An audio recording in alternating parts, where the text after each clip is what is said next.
E o mangá já dá pra ver que é diferenciado quando ele começa com uma puta reflexão de que, de acordo com o efeito borboleta, o destino da humanidade pode ser alterado por uma simples escolha. Em outras palavras, esse negócio é uma droga.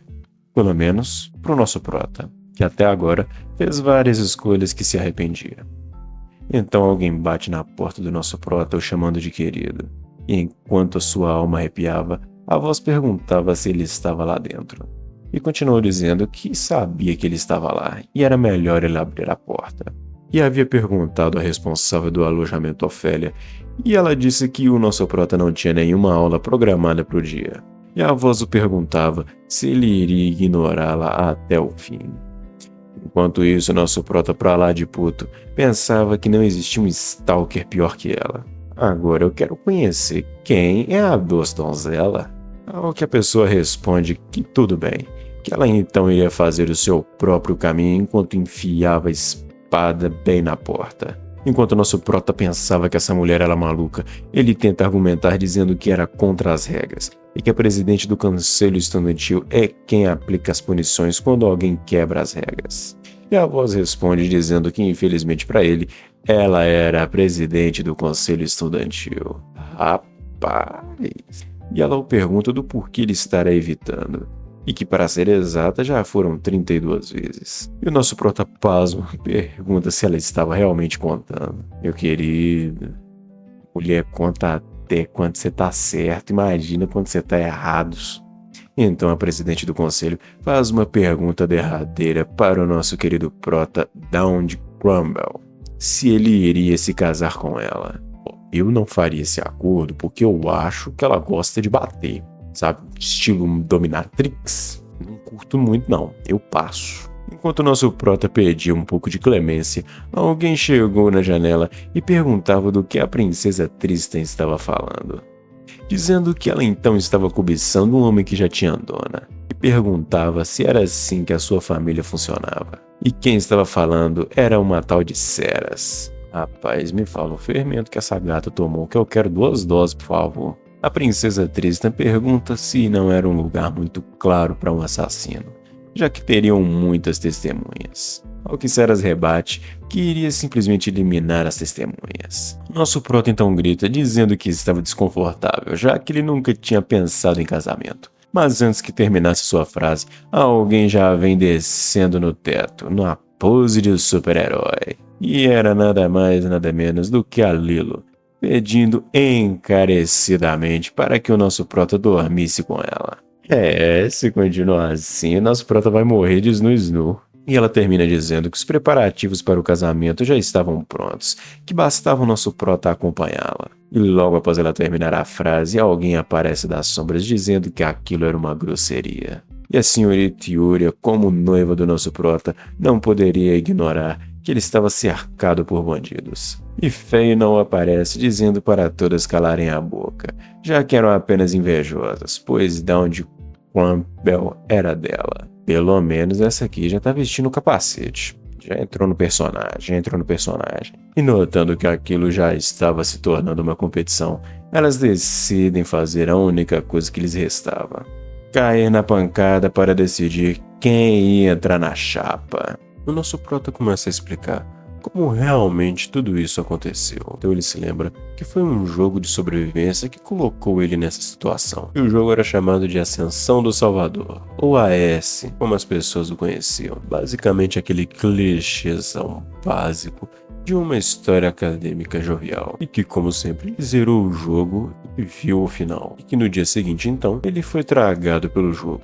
E, já estava sofrendo. Ele apenas não entendia, pois ele não havia xingado o jogo ou virado alvo de uma entidade de programação, e também não tinha se apegado ao protagonista, e que de qualquer jeito ele possuiu o Daunt Crumble, que não tinha nenhum pingo de poder, e que basicamente era um herdeiro de um visconde sem nome, que era um extra de terceira categoria nesse mundo, e sendo a sua família inteiramente focada em agricultura, sem espadas, sem monstros e sem gostosas. E é claro, por ser alguém meramente mencionado no jogo original, original. Um filho de um visconde ingressando na Academia Imperial. É uma história que virou o mundo de cabeça para baixo. O pai do protagonista o cumprimenta dizendo que chegou o grande momento, ao que ele responde que sim, e que ele já estava de saída. E o seu pai, chorando, diz que ele era o orgulho da família e que ele não deveria causar nenhum problema, pois estaria rodeado de nobres. E diz que a melhor coisa que um filho de um visconde poderia fazer era não chamar nenhuma atenção. E então nosso querido sistema aparece mostrando a força do nosso protagonista cravado no F de fraco. Ao que o nosso especialista no jogo diz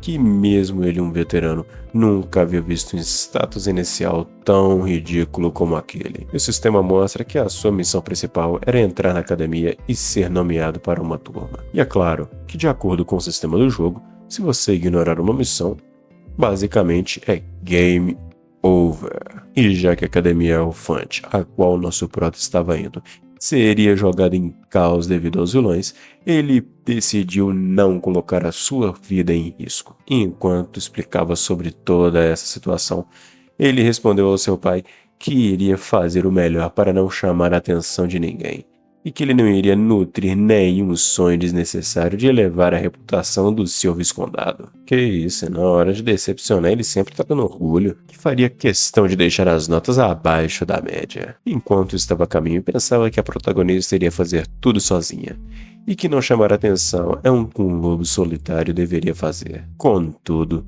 a sua vida acadêmica já começa sentando no mesmo vagão que ela.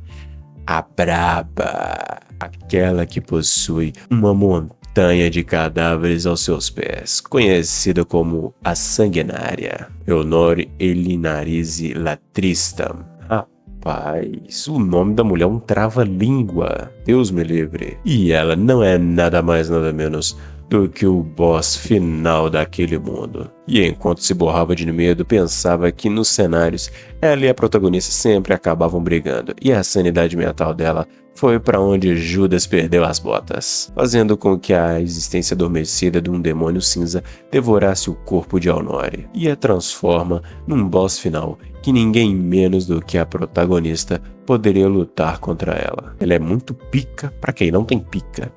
Entendi. Faz sentido, tô compreendendo. E enquanto ela fazia a sua leitura, perguntou se o nosso prota estava bem e se ele queria a presença de um médico. Ao que ele responde que estava tudo ótimo, e comenta que o ducado de Tristan parece estar bastante preocupado com a sua imagem. E Honório responde lamentando por lhe deixar preocupado, que a sua presença ali era basicamente para mostrar que a sua família era acessível, sendo uma família de nobres de alto ranking, e termina dizendo que todos que viajam com ela fazem a mesma expressão. Contudo, nosso prota estava viajando na beleza da mulher, comentando que ela era diferente de como ele se lembrava, que as palavras-chave para descrever a mulher à sua frente eram meritocrática, perfeccionista e audaciosa, e o que ele não entendia, o que era aquele lado sensitivo que ela estava mostrando. E ela, notando seu silêncio, perguntou por que ele não estava respondendo. Ao que ele responde que não era nada, apenas que ela era inesperadamente gentil. Então ela o pergunta se havia alguns boatos ruins sobre ela, ou se eles já haviam se encontrado antes. Ao que o nosso prota, com um pouquinho de freada na cueca, responde que apenas ouviu que ela é bem perigosa.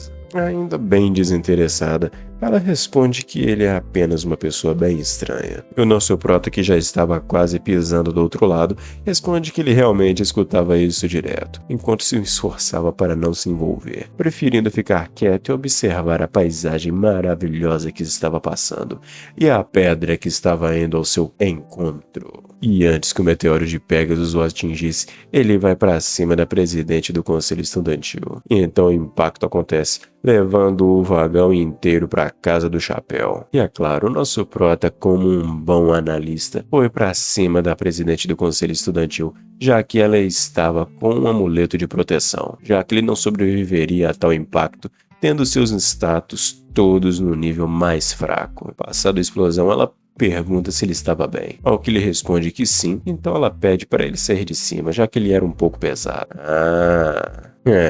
Bobo nada. é nada. E enquanto ele tentava se desculpar pela atitude, ela responde antecipadamente dizendo que não tinha nada a ver, já que ele tinha feito isso para a salvar. E diz que é a primeira vez que um homem se aproxima dela tão diretamente, o agradecendo e entendendo as suas intenções de desculpas. Ainda com um pouco de peça dura, ele responde que apenas se aproximou para se beneficiar da armadura. A líder estudantil então pergunta qual era o seu nome, e antes de dizer, ele pensa que se responder a tal pergunta, ele vai se encontrar com ela frequentemente. Contudo, mesmo receoso, ele ainda decide falar, e responde que era Dowd Campbell, e ela responde que não iria se esquecer, e que iria lhe recompensar mais tarde. Recompensa. Muitas recompensas. E então o sistema responde que a vilã ficou interessada no nosso protagonista e que as condições para o presente especial foram atendidas, e que ele obteve a sobrevivência desesperada e charme mortal. E depois de todo aquele alvoroço, o nosso prota começa a ser tratado pelo médico, e após o tratamento, ele chega de carroça na academia. E no caminho, ele começa a refletir sobre as suas habilidades, já que a atração predestinada basicamente lhe dá recompensas por pessoas malignas com interesse nele. E então ele entende da sua habilidade de continuar dormente até aquele momento, já que no Viscondado ele apenas tinha felicidade, paz e tranquilidade, sendo a sobrevivência desesperada um aumento de status de acordo com o perigo que estava passando, e o charme mortal sendo mais fácil de obter interesse daqueles com características malignas. E após ler essa habilidade, ele começa a refletir em todos os personagens que tinham essas características, e que o pessoal era basicamente um pé no saco. Mas então o nosso prota se acalma, pensando que agora o importante era pegar as habilidades para o ajudar a sobreviver. E o doutor, vendo ele falar sozinho, pensa que ele estava precisando de outra avaliação psicológica. Ok, o nosso querido Dowd Campbell responde que estava tudo em cima. Então ele desce da carruagem e parte para a sua grande jornada. E enquanto o orador falava e falava e falava ao microfone, nosso prota refletia da conversa que ele teve com o médico. E o médico comenta que ele também era um ex-aluno daquela escola, e que também veio de uma família nobre sem nenhum nome. E o pergunta se ele achava que foi uma coincidência eles mirarem o pedregulho logo no seu vagão. E responde que o ducado de Tristan tinha muitos inimigos, e que seria melhor para ele evitar ficar perto daquela mulher. E o nosso prota pensa que é apenas balela, já que ele já estava envolvido com ela mesmo que ele não queira, já que naquela academia cheia de difamação, não lhe surpreendia que ela seja a candidata à boss final. Então ele ouve alguém gritando seu nome, ou perguntando do porquê ele estava no mundo da lua, comentando que todos formaram duplas de treino, exceto ele. Nosso prota, vendo que estava perdido, lembra que a avaliação prática começava logo após a palestra, e o rapaz que estava o chamando diz que o seu oponente foi automaticamente decidido. E é claro, nosso prota, que não é bobo, pensa que se todo mundo já escolheu seus oponentes, a última pessoa a ser escolhida com certeza era mais forte. E ela já aproveita para vir lhe cumprimentar. Rapaz, eu vou gostar dessa obra demais da conta. Nossa, que autor maravilhoso. Sendo ela Elia Crixanax, a melhor gênia do mundo, já que no futuro ela irá se tornar a salvadora. E o nosso prota, notando quem era a sua oponente, já fica com seu orifício trancado para o Wi-Fi. E enquanto o nosso prota estava cagando nas calças com medo de tomar uma coça, na sala de direção, alguém que parecia ser a diretora se perguntava onde estava a senhorita Tristan. Então ela abre a porta e já chega toda ensanguentada. Rapaz, essa vestimenta escolar é um pouco diferenciada, né? E ela já vai logo perguntando onde é que a Lori tinha se metido. E ela simplesmente responde que estava resolvendo algumas coisas. Olha de pescotapa da mina, filho. Está doido. E então a superiora já pede um momento a sós para conversar com ela. E a sua primeira pergunta é quantos haviam morrido. Ao que Tristan responde que apenas uns 12, nada demais. E explica que eles estavam tentando a assassinar, jogando uma rocha no trem que ela estava acompanhando. A diretora tenta argumentar, mas Tristan logo já a corta, perguntando se ela esperava que ela perdoasse alguém que tentou matá-la. A superiora então decide deixar aquele assunto de lado e diz para ele tomar um banho, pois os duelos já haviam começado. E diz que a dupla que estava entrando era Elian Krishnas e Dowd Campbell. A diretora pergunta à líder estudantil se ela conhecia o rapaz, dizendo que ele era insignificante. Que é isso, desmerecendo? E enquanto Tristan se lembra daquele sorrisinho sem graça do nosso prota, ela responde dizendo que ele é apenas um cara bem estranho. E então nos é mostrado o nosso prota já tremendo na base com medo de enfrentar a heroína. Enquanto o pessoal já apostava quantos golpes ele iria aguentar ou se mesmo iria aguentar algum golpe. Nosso prota então reflete que ele poderia acabar morto pois seus status são um lixo. Mas, como aquilo provavelmente era uma situação perigosa, a sua habilidade possivelmente iria ativar, e pensa que os vilões que ele terá que enfrentar provavelmente estão no meio da plateia.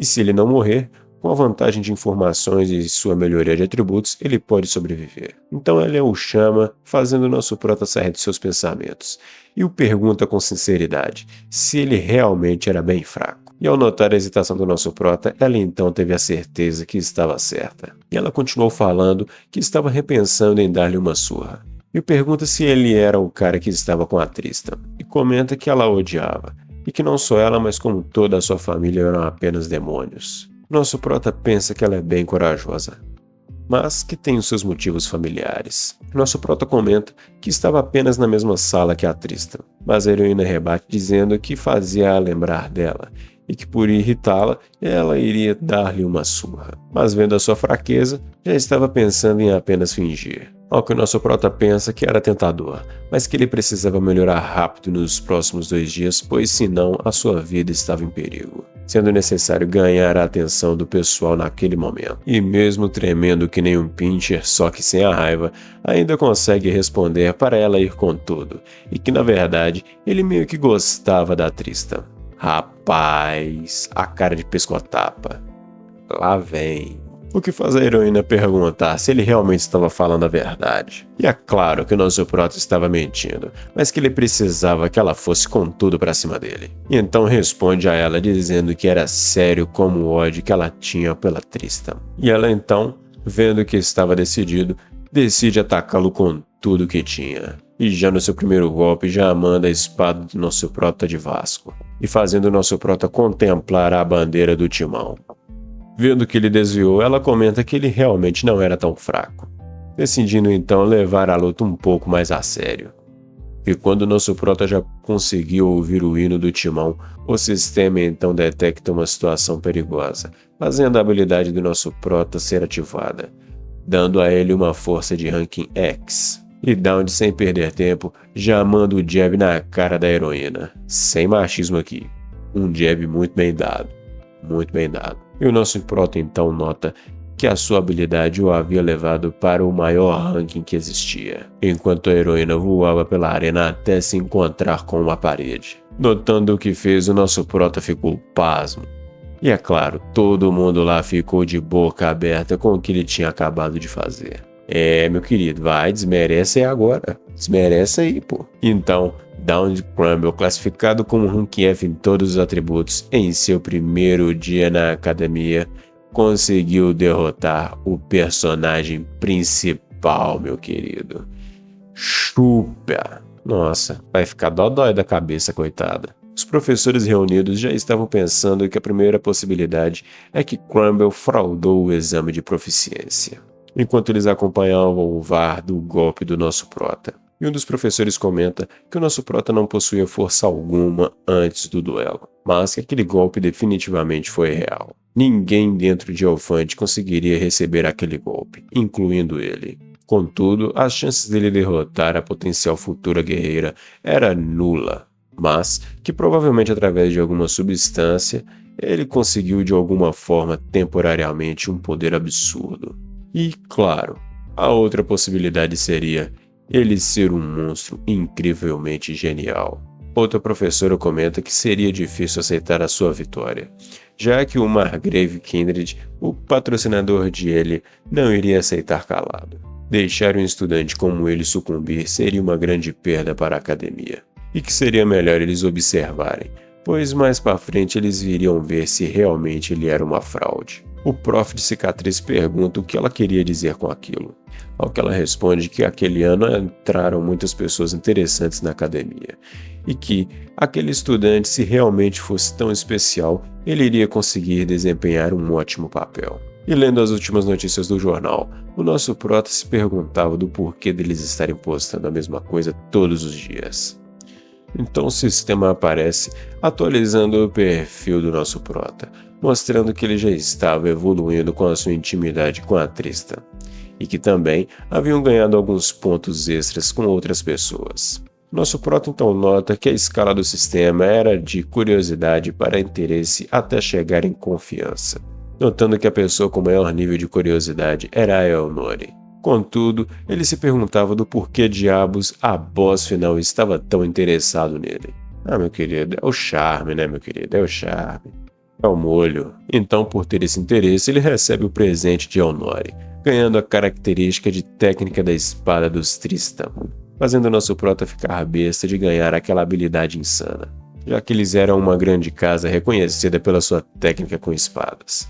Contudo, eles estavam um pouco envolvidos com demônios, mas isso também não importava. E o sistema então mostra que a Elia também estava começando a ficar interessada no nosso prota. É isso aí, é o poder do jab. Já está doido.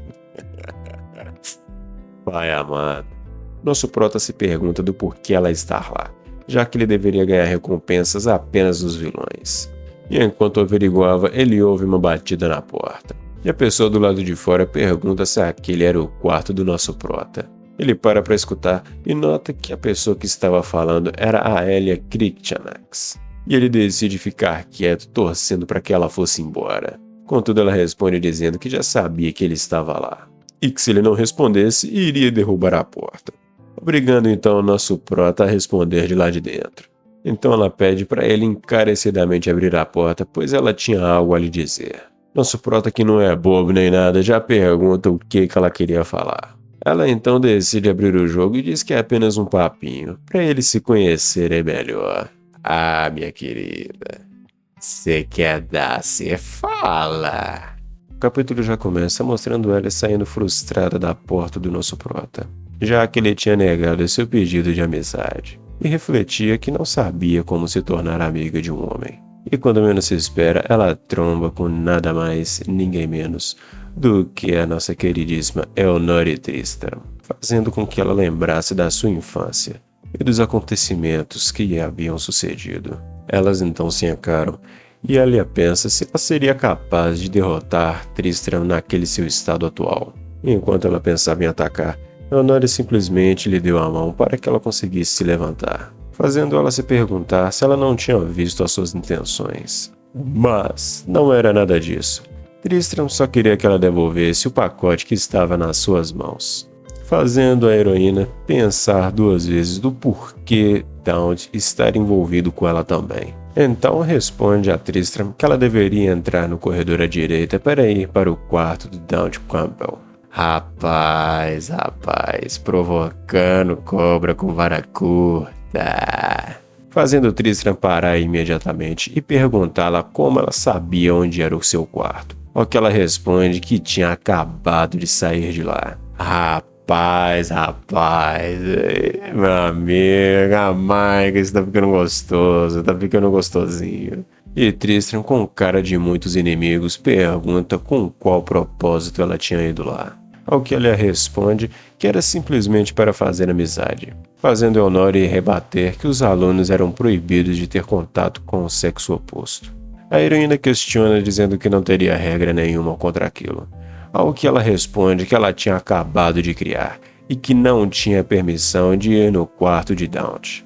Um pouco possessiva, graças a Deus. Elia, não se aguentando, pergunta a ela qual era a relação com ela e ele, ao que Tristram responde que ele não era nada para a sua pessoa, mas que a heroína deveria ficar esperta com o que ela tinha acabado de dizer.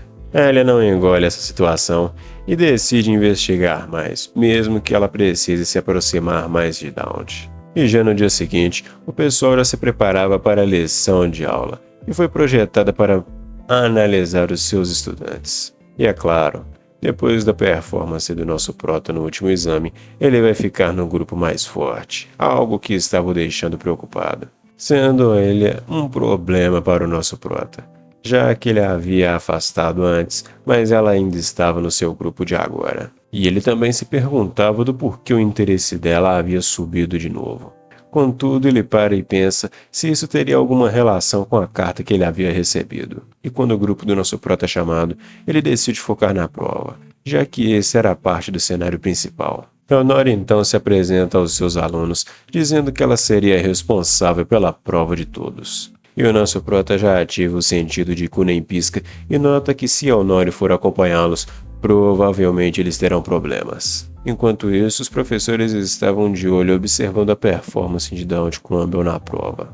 Tristram se vira e já se encaminha para o local da prova, fazendo com que todos os outros estudantes a acompanhassem. E enquanto alguns alunos estavam maravilhados com o local, a nossa heroína já estava perguntando a Tristram se tudo aquilo fazia parte do teste. Nosso prota se adianta em pensamento e diz que a entrada já estava selada e a energia já havia acabado. Sendo assim, era uma armadilha e não um teste. Os alunos tentam se tranquilizar, mas alguns já pensavam em ir embora, pois aquele lugar poderia acontecer algo inesperado. E enquanto isso, nosso prota perdido em pensamentos, nota que todas aquelas pessoas faziam parte do grupo do protagonista, e sendo aquele lugar o local onde eles iriam se conhecer, notando então que todas as pessoas naquela sala eram de grande importância. Ele então toma a dianteira e diz que a sala central era o melhor lugar para eles irem. E ele argumenta dizendo que lá poderia ter equipamentos e era uma sala ampla que facilitaria muito a proteção de ambos os membros do grupo, avisando a todos que eles não eram os únicos naquele local. E no meio de tudo,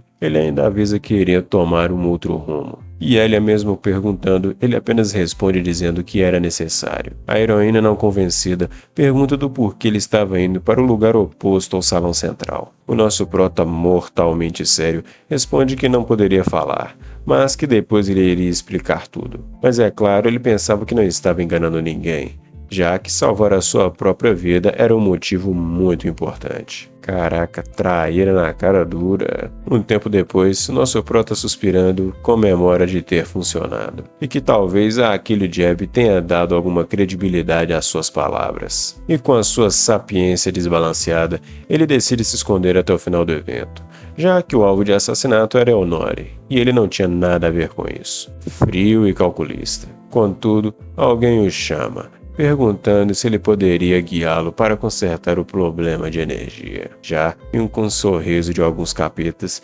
diz que a sua visão não era tão boa no escuro. E enquanto isso, com o pessoal do grupo, uma freira perguntava à heroína se ficaria tudo bem o nosso prota ir sozinho.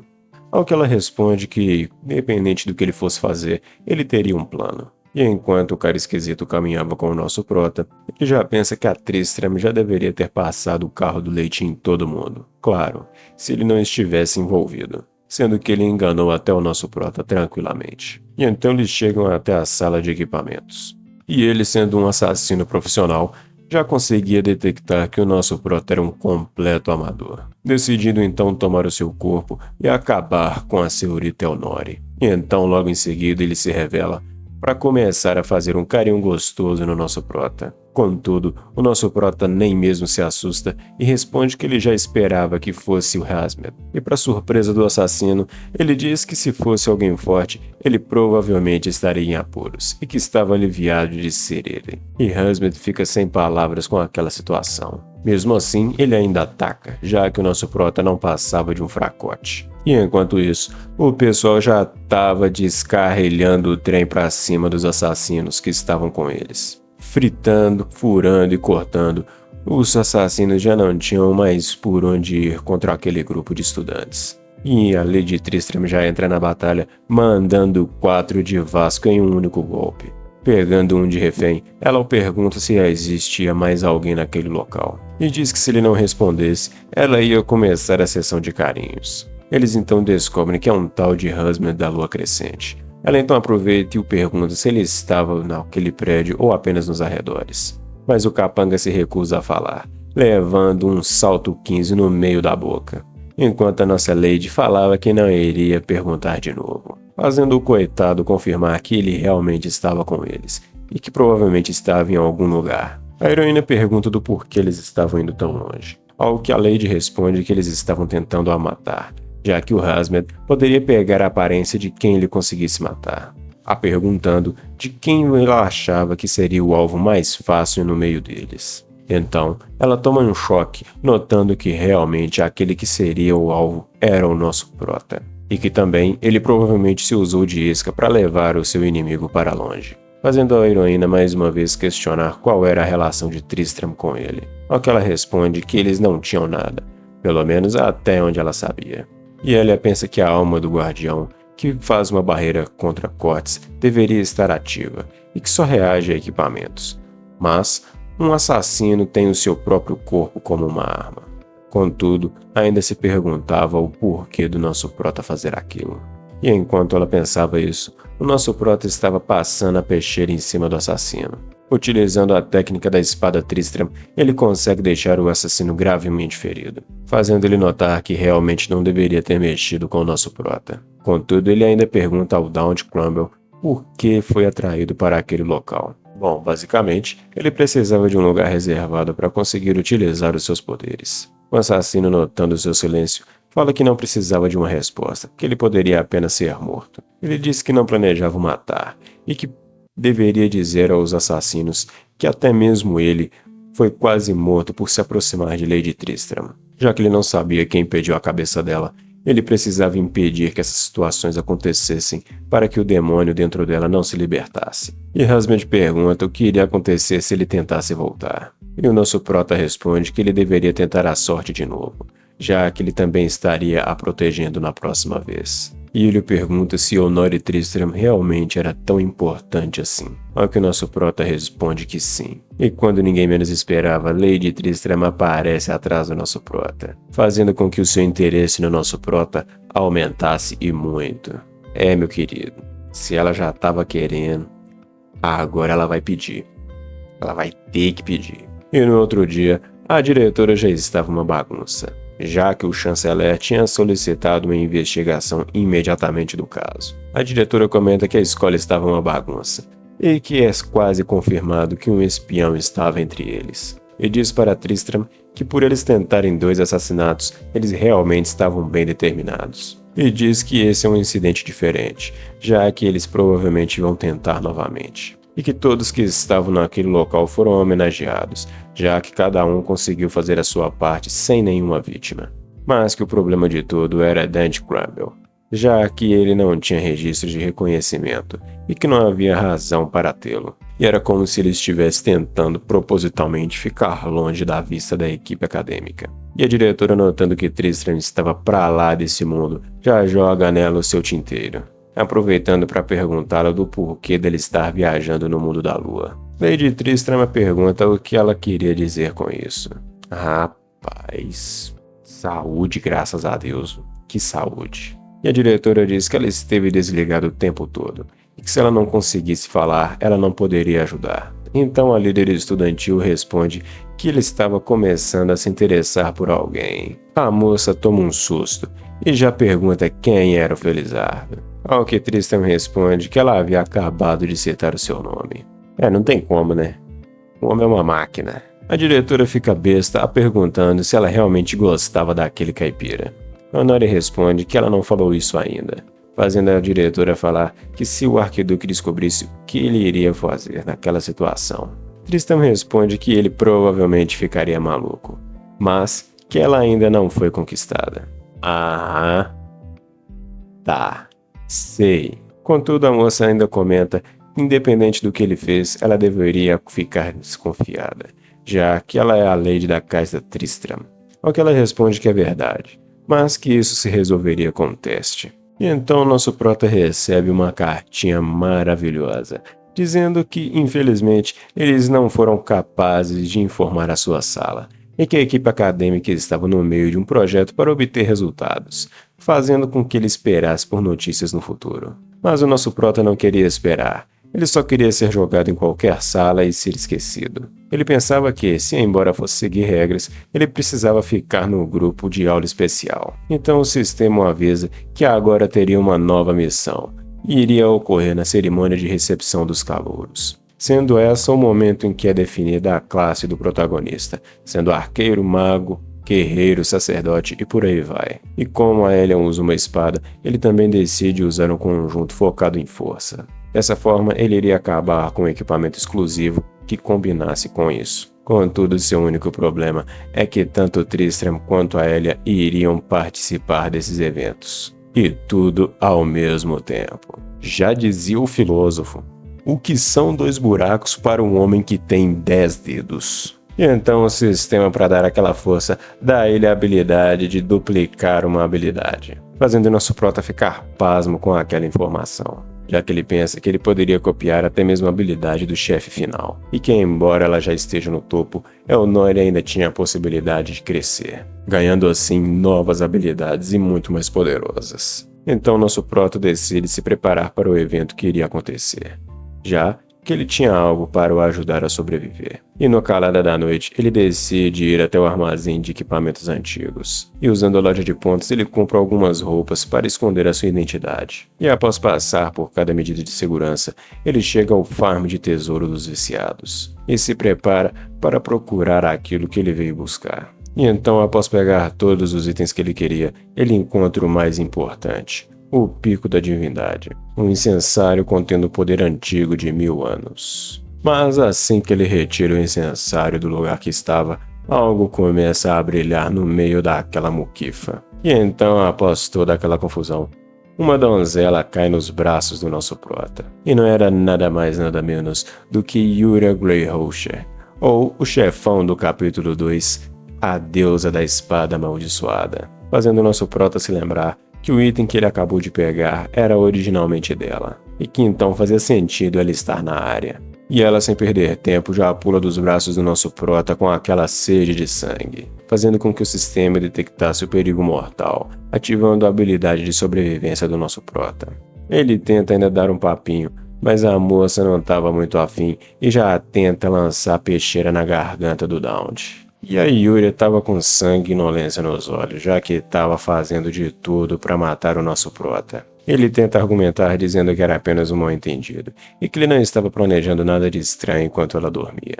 Mas ela caga e anda para isso e continua descendo a peixeira para cima do nosso prota, o obrigando a fazer de tudo para conseguir desviar, e que felizmente ele sabia o que precisava ser feito para não ser atingido. E quando a Yuria já lança a sua espada, ela para a centímetros da cabeça do nosso prota. Rapaz, a cueca desse prota deve estar até pesada. E o nosso prota explica que qualquer pessoa dentro de uma área de 3,5 passos seria completamente derrotado, mas que fora dessa área ela não poderia fazer nada e que também não poderia se aproximar do oponente por vontade própria, sendo esse o mecanismo da maldição que ela carregava. Yuria então o pergunta se ele poderia dar um passo à frente, fazendo o Daunt Crumble perguntar se ela estava querendo fazer salada dele, ao que ela prontamente responde que sim, e com molho inglês. Nosso prota então decide que não tem como fugir, contudo ele lembra que aquela área era pessoal dela, já que ela precisava ser isolada de todo o mundo e mesmo o corpo docente não ia lá com frequência. E ele decide fazer uma arriscada proposta, oferecendo a ela um biscoito de recuperação de vitalidade. E ela, um pouco puta, responde que não vai cair nessa, e se ele queria subordiná-la com um truque de comida. E sem perder tempo, o nosso prota já lança o biscoitinho e ela cai que nem um cachorro. Yuria então decide pensar que a invasão do nosso prota foi apenas um erro. Bendito biscoito, hein, meu querido? Bendito biscoito. E ela o pergunta do porquê ele estar lá e quem era ele. A verdadeira razão é que ele queria levar até as calcinhas da coitada. Mas como ele não podia dizer isso, dá um migué dizendo que alguém o mandou para alimentá-la. E que alguém que ele conhece o pediu para cuidar dela. Ela, na dúvida, o pergunta quem era essa pessoa. E ele prefere deixar as coisas como estão, já que não tem como ele encontrar a Yuria tão cedo no jogo. Ele então responde que ela não deveria se preocupar, pois a sua irmã está indo muito bem no Império Sagrado, e que ela deveria ficar quieta por enquanto. Contudo, o Imperador não iria ligar para elas por um bom tempo. Prota reflete que a Yuria originalmente era do Império Sagrado. Contudo, por ser receptáculo de um item amaldiçoado, esse mesmo Império a forçou a ficar escondida. Então ela deveria ter passado por maus bocados, levando nosso prota a comentar do único parente que ela ainda possuía. No outro dia, Os alunos já estavam tendo uma aula em cima de uma colina, enquanto uma das professoras estava os ensinando sobre a escolha das suas disciplinas e que eles deveriam escolher apenas uma. Um aluno então pergunta se a associação tribal compartilhava dos mesmos súditos que o Império Sagrado. Ela então responde que sim, que eles ensinavam as mesmas coisas que a fornalha da batalha e o grande templo. Logo, eles não deveriam nem mesmo pensar em pedir transferência. Então, ela parte para explicar mais sobre as disciplinas principais, enquanto nosso prota pensava que era basicamente o tutorial para informações do mundo, mas que ele não poderia simplesmente pular, senão o esforço até agora seria inútil. Outro aluno pergunta à professora Ofélia se essa era a famosa zona vazia. Ela diz que sim, e que ela é uma área restrita, que eles serão punidos se forem lá. Contudo, nosso prota estava com a zona vazia em seus pensamentos, sendo aquele lugar o que sobrou da guerra entre o céu e o inferno, onde o arauto do divino e seus guerreiros que receberam o seu poder conseguiram prender os demônios, sendo essa uma história que já faziam centenas de anos, e que assim nasceram os conflitos entre a energia da morte e o divino, sendo essa área de suma importância caso os demônios se libertem, fazendo com que os três reinos criassem um triângulo dourado para ficar de olho nas coisas. Outro aluno pergunta se eles poderiam dar uma olhada mais de perto, ao que a professora, ainda relutante, pensa que perto da barreira ainda seria permitido. Nosso prota então decide qual é o seu próximo plano que ele teria que executar, já que os anjos, que são conhecidos por virar montanhas e secar oceanos, e os serafins, um nível acima deles, criaram aquela barreira protetora, fazendo com que a academia conseguisse existir mesmo perto daquela área perigosa. Dawn chega na professora e pergunta se ele pode comer um pouco mais distante, pois ele estava um pouco desconfortável. Ela decide permitir, mas o avisa para não ir muito longe ou se meter em problemas. E enquanto isso, alguns colegas de classe estavam descontentes com a atenção que o nosso prota estava recebendo. Um pouco mais tarde, as preparações já estavam concluídas para fazer a urucubaca que o nosso prota estava querendo, sendo um ultimato divino portátil. Ele começa a abrir um portal para outra dimensão, permitindo então alcançar outros seres, em que pessoas normais nem poderiam sonhar em alcançar. E quando o portal termina de ser aberto, nós podemos ouvir algo sobre forças aliadas, enquanto outra voz indaga dizendo se foi terminado um dreno. Enquanto outra pessoa gritava com um recruta perguntando se ele achava que planificar significava cavar. Então seu superior pergunta se a pá que ele estava usando não era a mais resistente. Então ele nota a presença do nosso prota, notando que ele estava os observando, mas que isso não os incomodava, já que era melhor do que os outros que olhavam e ficavam enchendo o saco. Então ele se volta pro recruta e pergunta o porquê a sua pá não estava se movendo. Que isso, CLT no céu? Não,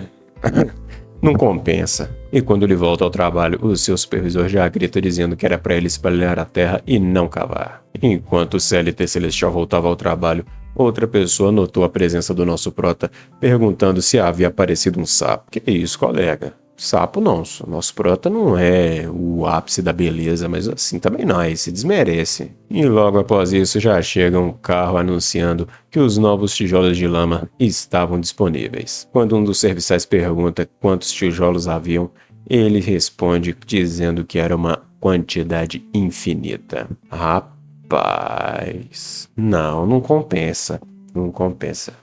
Pedi demissão. Né? Enquanto um estava apenas fazendo um lanchinho, o outro já chega perguntando do porquê ele está tão tranquilo. Então o supervisor já chega gritando dizendo que eles deveriam voltar ao trabalho. Então um dos soldados rasos da primeira classe já começa a correr em direção ao trabalho. Enquanto um soldado descarregava a leva de tijolos, pergunta ao seu capitão se a comida não havia chegado. Ao que ele responde que teve alguns problemas no transporte e que ele deveria aguardar um pouco. Que isso, primo? Sem rango? Nosso prota então nota que aquele trabalho provavelmente era o motivo dos anjos não descerem no seu mundo de qualquer maneira. E se fosse para descrevê-los, seriam basicamente um exército, com hierarquia, ranks e cadeia de comando, e que demoraria muito tempo para encontrar anjos de alto ranking. Mas o nosso prota sabia o que os anjos queriam, E era algo muito simples e fácil. E então, sem mais nem menos, ele já começa o seu piquenique. Os anjos olhavam para o nosso prota e continuavam seus comentários. E notando a comida que ele tinha trago, alguns pensavam que ele poderia lhes dar um pedaço. O nosso prota, ao notar a interação, dizem que vai lhes dar um pouco de comida para que eles não desmaiassem de exaustão, agradando tanto o supervisor que lhes dá um intervalo de 10 minutos para fazerem uma boquinha. E eles então agradecem por nosso prota ser muito atencioso. Enquanto isso, nosso prota refletia que por causa das leis diferentes do mundo físico, para eles, uma porção única do nosso prota era o suficiente para todos. E após terminarem o seu rango legal, o supervisor comenta que hoje eles tiveram um luxo muito grande no trabalho, dizendo ao nosso prota para ele trazer mais perto o turíbulo, pois ele iria abençoá-lo, falando para ele pedir o que queria, mas que precisava ter alguma razão. Nosso prota fica meio besta, pensando que conseguiu tudo aquilo sem nem mesmo negociar, já que ele tinha preparado várias táticas de negociação. O supervisor angelical já questiona o nosso prota se ele estava pensando do porquê ele está sendo tão bem tratado. Notando que o nosso prota tinha umas boas informações, ele comenta que a sua habilidade ainda não tinha desenvolvido completamente, e que ele deveria investir nela agora, pois iria beneficiá-lo bastante no futuro. Nosso prota nota que ele estava falando daquela característica que ele a chama de amado pelo diabo. Então o anjo comenta que era algo mais forte do que ele pensava, mas como iria usá-lo era por sua conta, e que por causa disso, ele foi pego por um cruel, porém amigável monstro. E uma delícia, diga-se de passagem. Ao ouvir isso, nosso prota decide caçar a melhor rota para sua sobrevivência e otimizá-la ao máximo. Um outro anjo nota que um grande homem a estava nascendo, pois este não estava com medo, mas pensando em estratégias. E quando ele termina de dar a bênção, outro anjo pergunta ao sargento do porquê ele está dizendo aquilo por humano. O que o sargento não deixa barato e já manda ele voltar ao serviço. Assim, bem pareado, tá? Realidade que tá bem realista, até demais, tá? Pode diminuir um pouco a realidade, por favor. E quando o nosso prota pensava que o anjo estava o superestimando, o anjo apenas diz que ele deveria acreditar em si mesmo. E então, o portal é fechado. Nosso prota continua sua reflexão, pois ele estava trabalhando duro para não morrer tão cedo. E entre as bênçãos que o anjo tinha lhe dado, uma poderia conter um poder especial de seres divinos de outro mundo, a outra usava uma pequena quantidade para converter temporariamente todos os atributos adicionais em constituição, e a outra, basicamente, podia criar uma barreira, recebendo o efeito de constituição. Notando isso, nosso prota vê que o anjo tinha lhe dado bênçãos bem úteis, pois a constituição estava relacionada à sua saúde, que tem um efeito sobre a sua sobrevivência, e que a sua habilidade de sobrevivência desesperada poderia aumentar muito mais os seus atributos. E a parte mais importante era a evolução, pois no mundo do jogo, as coisas poderiam melhorar a sua performance, e receber algo assim tão rápido era uma sorte muito grande. O único problema é que duas das suas habilidades usavam uma quantidade pequena de mana, mas ele não tinha nenhuma característica relevante a mana ainda. E se ele não conseguisse usar mana, ele teria que fazer algumas medidas temporárias, sendo o motivo dele aparecer naquele local naquele momento. Enquanto um dos calouros dizia que não prestar atenção talvez fosse uma especialidade do nosso prota. Ele o retruca dizendo que tinha ouvido tudo o que tinha sido dito, e que ele deveria formar times de 2. E o homem, por não ver o seu parceiro, perguntou se ele sabia o que era time de 2, ao que ele responde que sua companheira estaria lá em breve. O homem ri do nosso prota dizendo que quem iria ir para um homem tão excluído como ele, ao que ele disse que não estava mentindo, que o lugar logo ficaria lotado, dizendo que a sua parceira não era só popular. E então Elia, a heroína, já chega por trás do nosso prota, perguntando se aquele era o departamento de pesquisa de monstros. Enquanto nosso prota cumprimenta, ele pensa que originalmente não ia se juntar a ela, mas que havia mudado de ideia, especialmente depois de ouvir o conselho daquele anjo. E ele acaba indagando se ela ainda queria o conhecer melhor. Rapaz, se a líder do conselho estudantil fica sabendo, pau pra 10 você vai aguentar sozinho. E depois de refletir em tudo que havia passado com ele, ela pensa que Daunt era um homem incrível. Já que nada tinha funcionado no seu cortejo com a Tristram, ele tinha recorrido à estratégia de fazê-la ter inveja. E se pergunta o quão desesperado ele está. E o capítulo já começa na dungeon de fachada, com a heroína perguntando ao nosso prota se ele tinha certeza daquela decisão. Ele responde para ela ter fé, já que ela queria bater nele na primeira vez que eles se conheceram. E ele já responde dizendo que para ser sua amiga ela teria que fazer tudo o que ele dissesse, dando uma ordem para ela dizendo onde estavam os monstros. E ela obedecendo consegue decapitar o monstro de uma vezada só. E quando estavam sendo atacados por morcegos, o nosso prota já diz onde estava o seu ponto fraco. A heroína não perde tempo e já parte para cima dos morcegos, passando a peixeira em todo mundo. A heroína pede para ele parar de dar ordens e ir ajudar, ao que ele já responde que não iria, continuando a dar as instruções. E ela, sem questionar, continuava seguindo, cortando e decapitando cada monstro que aparecia. Então nosso prota já avisa de um ataque que estava vindo das suas costas. Ela então se vira e consegue se proteger dos golems que estavam atacando. E ela, puta de raiva, pergunta se ele já sabia de tudo por que não estava fazendo o trabalho. Enquanto isso, nosso prota pensava que até queria ajudar. Mas como não havia intenções assassinas dentro de uma luta de mentira, ele não poderia fazer nada com seus atributos, já que todos os monstros eram seres artificiais, fazendo-o notar que a sua habilidade tem uma fraqueza, sendo necessário de qualquer forma subir os seus atributos. E então do nada ela já parte para cima do nosso prota gritando o seu nome, deixando ele assustado pensando que talvez tenha ido longe demais. Mas antes que ele pudesse reagir, ela já corta a cabeça de um golem que estava chegando por trás do nosso prota, assim encerrando o exame, quebrando o recorde anterior. A heroína não acredita que quebrou um recorde mesmo lutando sozinha. E é claro, isso se deve ao nosso prota conhecer o jogo de cabo a rabo. Nosso prota diz a ela que a próxima área vai ser mais difícil e que eles deveriam continuar. Aí dá pra ver que a mocinha tá bem alegre de estar sabendo disso. A diretora de criação de feitiços Percy estava os observando, notando que haviam pessoas promissoras. Seu colega instrutor Conrado já chega conversando com ela dizendo que estava certa, e que ele teve sorte, pois o aluno que ele estava observando estava presente. E Percy pergunta se ele estava falando da garota, ao que ele responde que não, mas sim de Dawn Campbell, fazendo ela se perguntar se ele realmente estava de olho naquele charlatão. Ele responde que aquele era o problema dos magos, pois eles não enxergaram que a guerreira nunca conseguiria quebrar o recorde sozinha. Claro, qualquer pessoa normal entenderia que a heroína tem um papel mais ativo, mas que ele era a chave, já que as suas ordens é o que colocava ela sempre na direção certa, sendo tudo friamente calculado, como se tivesse participado de dezenas de batalhas. Conrado então chama sua parceira e pergunta se ela gostaria de fazer uma aposta. Ele então aproveita e faz contato direto com os dois alunos, e diz que ele e a diretora fizeram uma aposta, e que o tema era se eles iriam conseguir quebrar o recorde deles quando eles eram calouros. E diz que se conseguirem, eles terão direito a um pedido de Percy, fazendo a diretora se perguntar do porquê ele estava indo tão longe. Ele diz que não iria forçá-los, já que aquele pedido já era quase algo impossível de fazer. Contudo, Dawn já o interrompe e diz que eles iriam conseguir fazer, chamando responsa pro peito, tá? Enquanto a diretora não parecia contente, Conrado já dá início à tarefa. Enquanto isso, em outro lugar, a senhorita chega dizendo que entendia que Tristan estava lá para clarear a mente, mas que aquilo era um exagero. Ao que ela responde que tinha algo que ela gostaria de lembrar. Eu acho que ela não tá muito contente do nosso prota tá virando amiguinho da outra, não.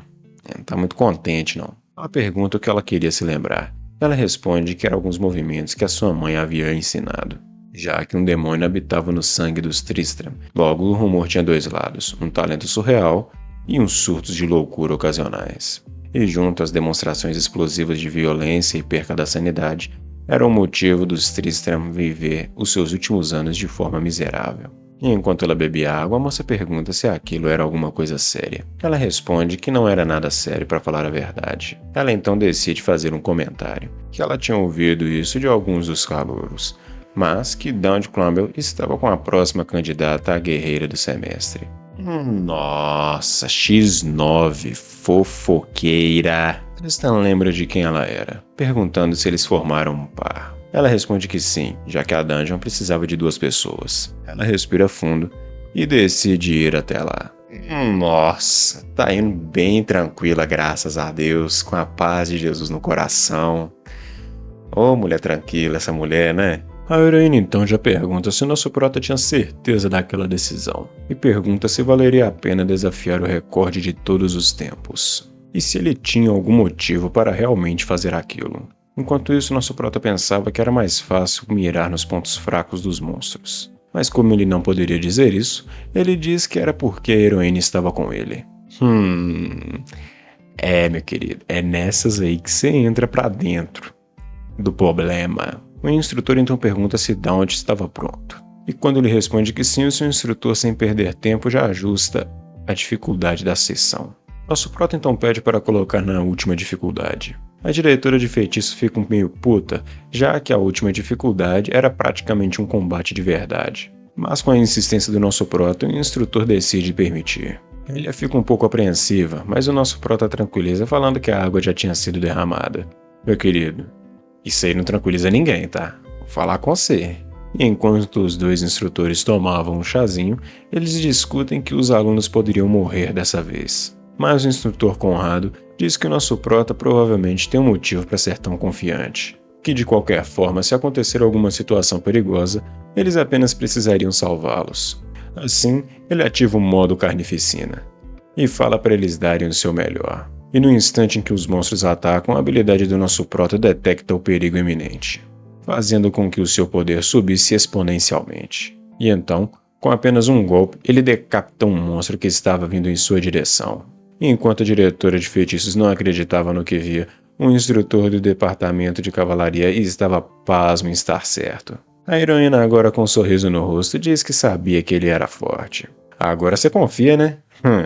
E enquanto isso, nosso prota tá passando a peixeira em tudo quanto é tipo de monstro. O instrutor da cavalaria chega a uma conclusão de que o nosso prota estava apenas escondendo seu poder, e que quanto mais os monstros forem ficando mais fortes, mais ele também iria se fortalecer. E enquanto isso, a heroína e o nosso prota estão promovendo todos os monstros pro time do Vasco. E quando Elia bloqueia um ataque do que parece ser uma formiga gigante, nosso prota já chega usando a espada dos Tristram, dilacerando o bicho por completo. E então eles são parabenizados por conseguir quebrar o recorde de todos os tempos. E quando a carcaça do monstro estava para cair no nosso prota, um instrutor Conrado já chega explodindo tudo. Como diz Deadpool, pose de super-herói. Ele então parabeniza a dupla por ter conseguido quebrar o recorde. E diz à sua colega que ele havia ganhado a aposta. E a recompensa dos alunos é um item do armazém visionário e a capacidade de qualquer pedido à feiticeira. Ela fica boba de ver as recompensas, e o nosso prota nota que aquilo não era para qualquer calouro. A heroína então pergunta como o nosso prota ficava tão calmo nessas situações. Roteiro. E diz que não importa o que aconteça, parece que ele sabe tudo o que vai acontecer. Alô você, minha querida. Alô você. Ela então chama ele para um toque de mão, como se fossem velhos amigos. Nosso prota, um pouco relutante, ainda aceita fazer o toque. A heroína, um pouco mais feliz, já sai de lá dizendo que viria o nosso prota no dia seguinte. Então alguém comenta que não sabia se ela era amigável ou estranha, fazendo nosso prota concordar. E quando ele se vira, ele nota de que quem estava falando era a Lady Tristram. Meu querido, tô achando que esse cabo dessa espada aí vai entrar. E ela faz a pergunta de R$1 milhão, se ele gostava daquela caloura. Nosso prota fica um pouco apreensivo de como deveria responder. Mas como a sua habilidade não ativou, ele decide que ela não queria seu mal. Contudo, ele não sabia o motivo daquilo, pois eles nem namoravam. Ainda. Ela responde que vai repetir só mais uma vez, e refaz a pergunta para o nosso protagonista. E assim que ela faz, a sua habilidade detecta um perigo. Meu querido, responde com bastante calma, porque a espada já tá até com Johnsons e Johnsons te esperando. O nosso prota, vendo que ele não teria outra saída, responde que por mais que ele estivesse treinando com a heroína, ele queria ver era a Lady Tristram. Tomara que esse papinho lerdo seu cole, tá? Tomara! Enquanto isso, nosso prota estava pensando que nem ele cairia naquilo que ele tinha dito. Lady Tristram então pergunta se ele sentiu a sua falta durante aquele tempo, ao que ele responde dizendo que sim. E ela o pergunta o porquê. E ele responde que também se fazia a mesma pergunta. Rapaz. Ela vai te lubrificar desse jeito, meu querido. Assim você vai ser lubrificado. Nossa. A líder estudantil diz que entende, e que deve ser por ela ter salvado ele no trem. E diz para ele se certificar de lembrar de quem tem a prioridade, fazendo o nosso prota ficar perdido do que ela estava querendo dizer. Ela diz para ele não se preocupar, e que ela veio apenas entregar uma carta. Nosso prota fica paralisado se perguntando se aquilo era uma carta de amor ou um desafio. enquanto Honório dizia que era para entregá-lo amanhã, mas ela preferiu fazer agora. Enquanto se despediu do nosso prota, disse para ele abrir quando estivesse sozinho. Mas quando ele abre a carta, ele vê que não deveria ter feito isso, já que ela queria ser sua parceira na festa de boas-vindas dos calouros, fazendo-lhe pensar que o problema não era estar com ela, mas sim a punição se ele rejeitasse a oferta, já que não só iria diminuir o carisma, mas também ela iria ficar hostil com ele. Normal, meu querido, o sistema nem precisava dizer isso. Isso aí é um fato, um fato. Então ele ouve uma batida em sua porta. E quando ele abre, ele nota que é Elia. E ela também estava lá para lhe entregar uma carta. Ele pergunta o que era.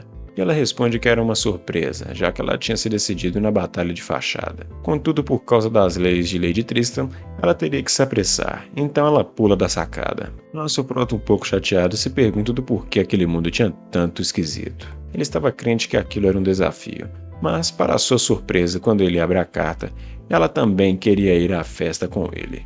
Meu querido, agora eu quero ver. Momento que todo cafajeste um dia enfrenta. Ele pensava que aquilo não tinha acontecido na história original, e pensa que se ele escolher Elnori, Elia vai vê-lo como um vilão.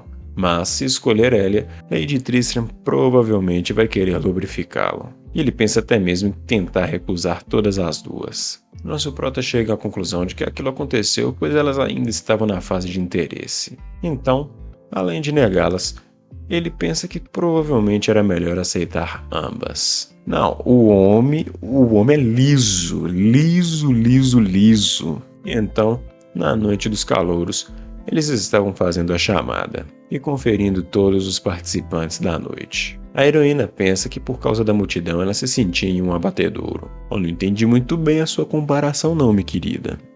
Pra ser bem sincero aqui com você, tá? E então ela se vira e agradece ao Daund por ter ido com ela. Então nos é mostrada a sacada do nosso prota, pois ele estava utilizando um clone ambulante. Mesmo gastando todos os pontos que ele juntou, aquilo iria funcionar. Contudo, aquilo poderia acabar mal se as pessoas o vissem junto do seu clone. E decide colocar o seu clone no modo boca fechada. Quando ele menos espera, ele ouve um rugido de uma criatura que estava passando naquele momento. Quando ele nota que era apenas um monstro, ele pensa que as pessoas iriam fazer alguns experimentos com ele, já que isso iria começar o evento principal e ele só precisava sobreviver. Ele então compra uma habilidade chamada Feromônio.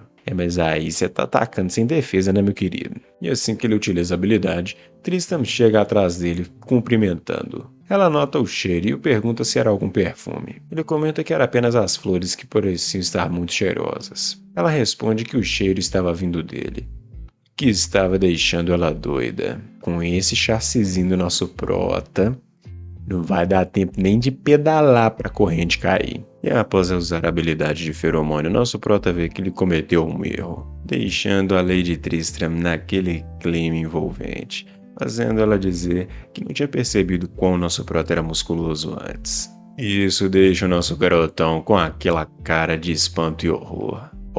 Mais uma cara dessa aqui e eu vou achar que o nosso prota gosta de rapazes. E ele, tentando melhorar a situação, chama ela para dar uma olhada nas barraquinhas. E a sua companheira decide seguir a ideia. Enquanto isso, nosso prota pensava que não poderia se encontrar com seu clone. Enquanto isso, Honori ainda estava em efeito do seu feromônio. A coitada está perdendo até a dignidade. E o nosso prota esperava que nada acontecesse, já que ele precisava apenas acompanhar as duas. Ele então chama a Lady Tristram para comer alguma coisa na barraca de lanches. E fala para ela aproveitar a carne de javali. Enquanto pensava que era a pior escolha para Honori, já que ele precisava diminuir os efeitos do feromônio. Mas o tiro sai pela culatra, pois era a carne que ela mais amava. Meu amigo, quem tem o molho acerta até chutando para fora. Não tem como.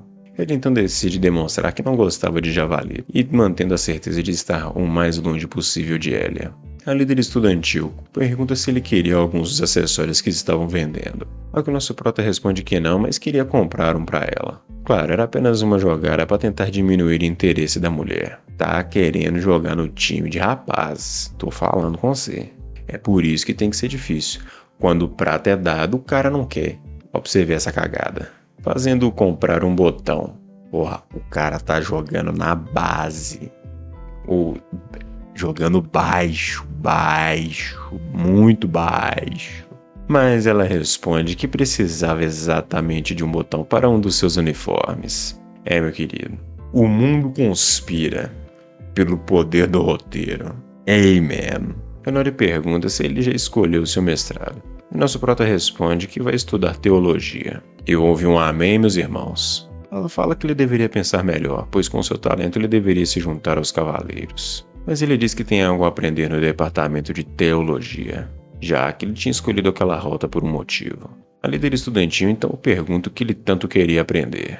Ele responde que para proteger o que lhe era mais precioso, ele precisava aprender algo lá. E Honório continuou com suas perguntas, lhe indagando o que ele queria proteger, enquanto nosso prota pensava que era sua própria pele e a queda da Lady Tristram, já que as habilidades sagradas eram perfeitas para a sobrevivência pelo final que ele queria. Então ele continuou falando com Lady Tristram que havia algo que ele sempre quis proteger, enquanto pensava no evento da sociedade secreta que estava por vir, já que o chefe desse capítulo era muito fraco contra magias sagradas. Lady Tristram então pergunta se aquilo tinha a ver com seu envolvimento com ela, já que ela estava ciente da maldição da família Tristram, que transformava os seus membros em um bando de lunáticos. Nosso prota pergunta se não era apenas através de treinamento mental que eles poderiam prevenir, fazendo Honório indagar se ele estava ciente das soluções. Ele responde que era a bênção dos anjos, e que era basicamente quando dois arcanjos davam a uma única pessoa suas bênçãos. A líder estudantil diz que ele estava certo, e que pela dificuldade, mesmo após a conquista dos Tristram, eles continuavam a ser temidos, fazendo ela perguntar do porquê ele querer ficar tão próximo dela, e pergunta quais eram as suas intenções. E o nosso prota responde que a coisa que ele queria proteger era ela. É aquele chute direto pro gol, sem curva, sem nada, só bicuda. Ela fica confusa sobre o que ele tinha acabado de dizer. Ele responde que se ele não a proteger, ele iria morrer, e que aquilo era verdade, e ele não tinha outros motivos. Ela responde que já sabia disso, mas que ele ainda continuava sendo um cara estranho. Nosso prota responde que ele já tinha dito isso pra ela várias vezes, enquanto ele esperava que as suas respostas fossem suficientes para sanar as curiosidades dela. Fica tranquilo. A única curiosidade que ela vai ficar agora é do seu corpo nu.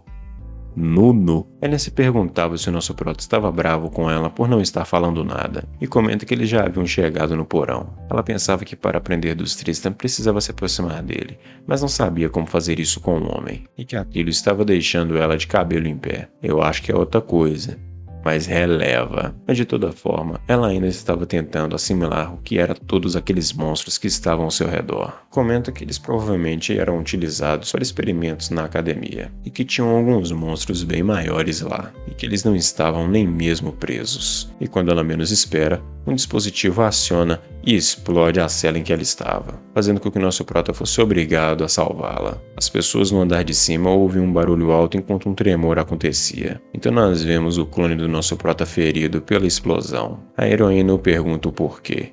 E ele responde que aquilo era o seu trabalho. Ela tenta perguntar o que ele queria dizer, mas ele já estava desmaiado, e os monstros já estavam se aproximando para tentar fazer uma boquinha. Ela pega uma barra de ferro e decide que agora era a sua vez de descer o cacete para cima do bichano. E quando a missão principal obriga o nosso prota a proteger as pessoas para não receber uma penalidade, ele já sai correndo dizendo que precisava fazer uma coisa muito importante. E diz para Lady Tristram procurar alguns padres. Ela pede para ele esperar, mas ele responde que precisavam proteger os estudantes. Enquanto isso, no andar de baixo, ela já estava descendo o sarrafo nos monstros. Nosso prota chega, recupera o seu clone e pergunta para ela se aqueles eram todos os monstros que estavam soltos. Ela dá graças a Deus por ele estar acordado. Contudo, ela responde que um dos monstros maiores havia escapado e que ele deveria estar no primeiro andar e que eles precisavam detê-lo rapidamente. Nosso prota pergunta se ela estava bem, mas já estava pensando que se ele falhasse iria receber uma penalidade enorme, tendo que fazer todo o possível para que aquilo não acontecesse. No andar de cima, os calouros já estavam com a calça cheia de cocô, já que havia um monstro gigante em cima deles e apenas os professores levantando a barreira. E o padre diz que mesmo em situação tão desesperadora, eles não poderiam usar a bênção dos anjos. Honório questiona se ele realmente era um padre, já que haviam estudantes correndo perigo. O professor e padre retruca dizendo que aquela barreira de alto nível, a bênção dos anjos, era algo difícil de executar, e diz que os cavaleiros iriam chegar a tempo e eles deveriam esperar. E aproveita para dar uma alfinetada dizendo que a família Tristram não deveria fazer esse tipo de experimentos. anjos, deixando Eonório pra lá de pistola. Mas então já chega o nosso prota dizendo que iria cuidar daquilo, indo em direção aonde o monstro estava atacando. O padre pergunta se ele ao menos sabia o que era uma bênção, e quando já estava chegando ao seu destino, nosso prota já usa o que havia recebido dos anjos, enquanto a sua habilidade de sobrevivência já detectava o perigo subindo a sua classe. Ele então desliza e chama a atenção do monstro para ele. O professor pergunta do porquê ele não está fugindo. Ele responde que iria chamar a atenção dos monstros para ele conseguir evacuar os estudantes. Então, ele ativa a barreira santa, fazendo com que o monstro não conseguisse atingi-lo. Os outros ficam pasmos, notando que ele conseguiu ativar a bênção dos anjos. Contudo, a besta não parava de atacar, desferindo ataques terríveis contra a barreira. E Eonório, vendo aquela cena, ficou besta de ver o que o nosso prota estava conseguindo fazer, enquanto o padre só ficava de cabelo em pé, notando a façanha do nosso prota.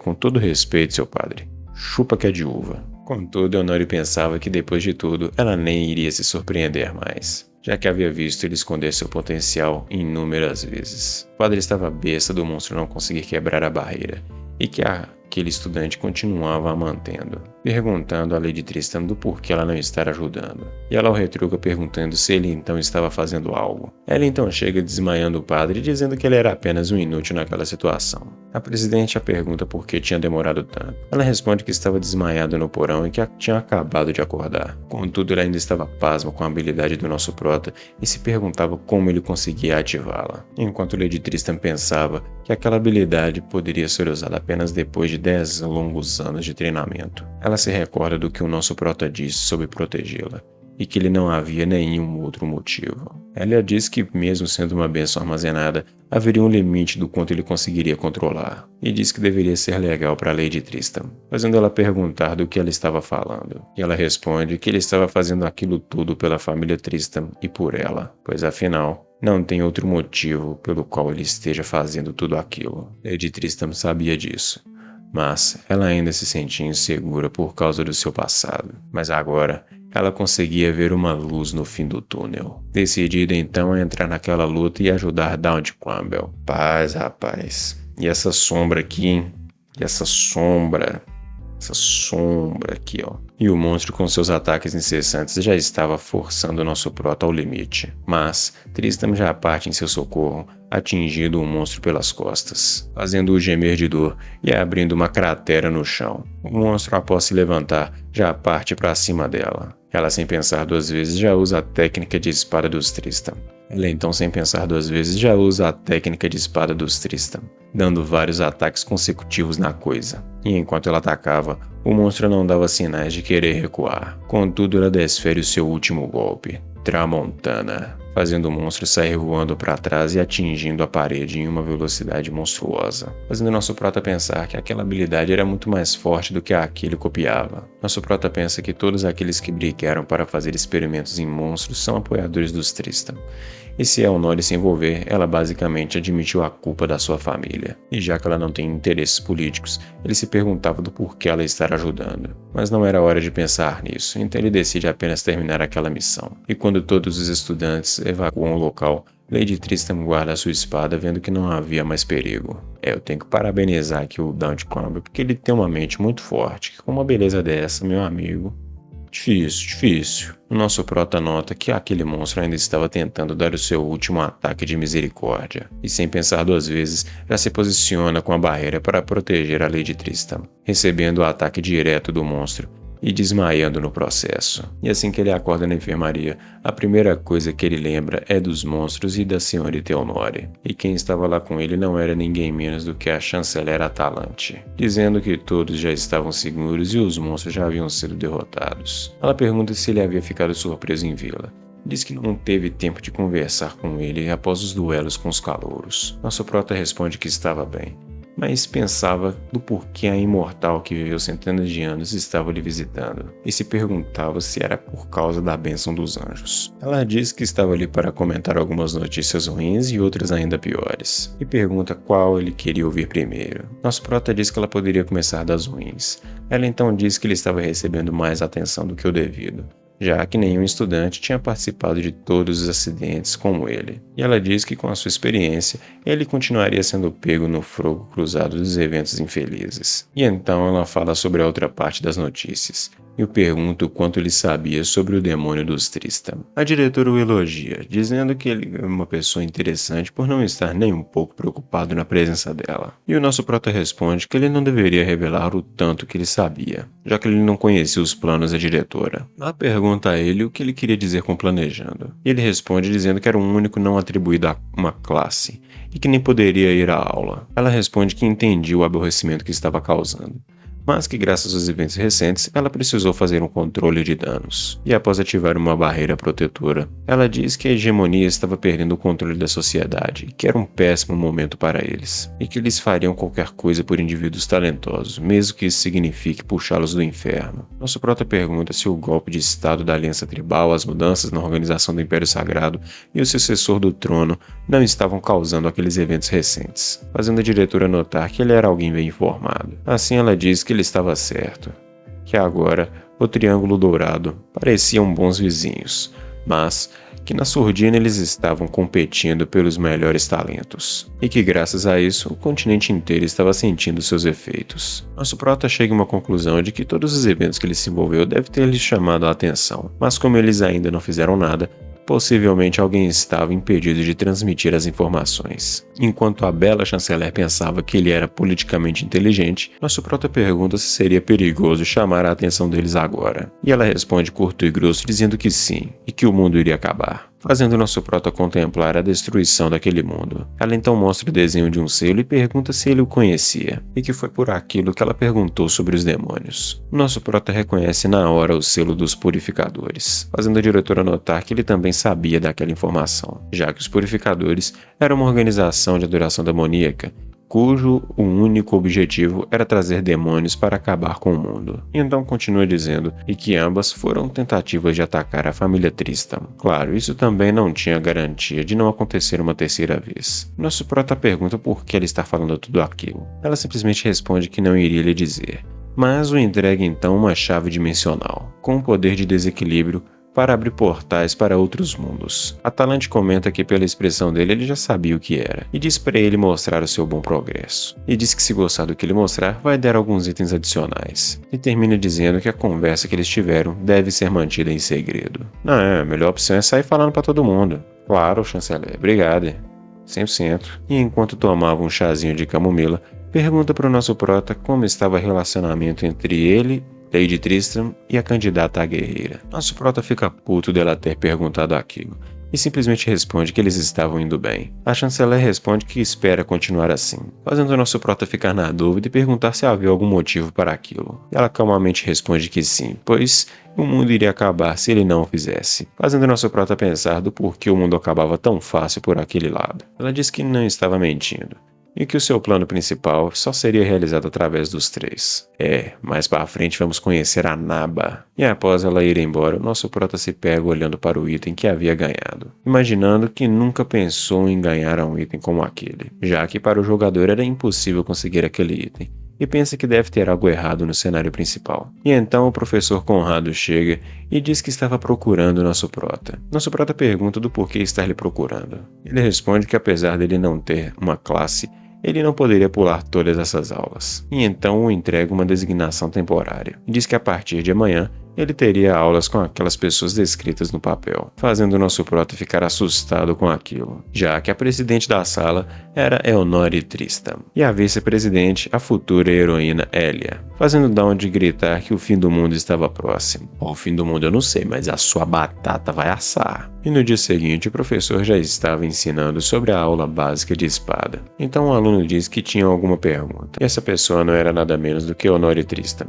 dizendo que ele estava indo muito fundo na teoria, e que aquilo não era uma informação útil em uma batalha real. Ela então continua, dizendo que um cavaleiro seria facilmente derrotado por uma arma de longo alcance. obrigando seu professor a até mesmo concordar com a sua afirmação. Mas ela não para por aí, dizendo que se a pessoa não planejava treinar ao extremo com a espada, deveria aprender arco e flecha ou alguma habilidade complementar de lançamento. Então ela entra na conversa dizendo que não discordava, mas que achava que o professor estava certo, já que se o cavaleiro utilizasse os arredores, ele poderia facilmente desviar uma flecha ou pedra, e que se o oponente se aproximar, não era como se eles fossem lutar de mãos vazias. E enquanto discutiam, nosso prota já estava começando a fritar os neurônios, deixando o embate ainda mais acalorado quando começou a passar para o pessoal. Lady Tristan pergunta a ela se ela acreditava que aquelas teorias iriam funcionar na vida real, e ela responde que seriam no mínimo melhor do que ouvir o que ela estava dizendo. Nosso prota então entra no meio perguntando se poderiam simplesmente continuar com a palestra. Ela então concorda, dizendo que aquela foi uma vitória, dizendo que sabia que Dawn ficaria do seu lado. Ana admite a derrota e diz que o professor poderia continuar. Nosso prota, um pouco puto, pensa que por causa delas,